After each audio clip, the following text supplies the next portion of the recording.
I am the Tofu Golem. Please enjoy the video. In this video, I will explain how to set up beginning balances in QuickBooks. This crucial first step ensures your financial records are accurate from day one.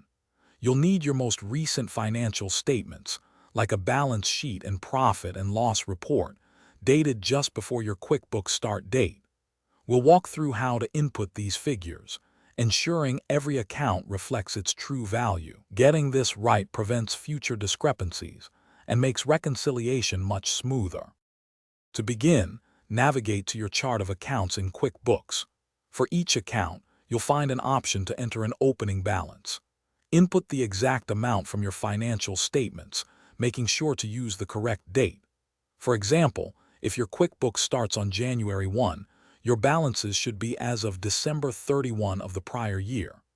This process creates a journal entry, often using an opening balance equity account to keep everything balanced initially. After entering all your beginning balances, it's vital to verify their accuracy. Run a trial balance report in QuickBooks and compare it against your source documents. If you find any differences, carefully review each entry for typos or incorrect dates. Don't hesitate to make adjustments as needed. Reconciling your bank and credit card accounts right away is also a best practice, as it confirms your cash and liability balances are perfectly aligned with your statements.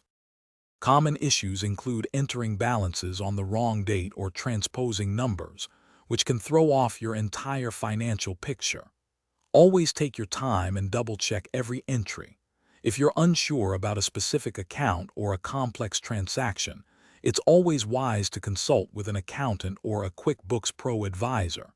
They can provide expert guidance and ensure your setup is flawless. And speaking of good deals, remember to check the description below for a link to the Owala water bottle and other great offers. Thanks for watching. Consider subscribing if we helped you today.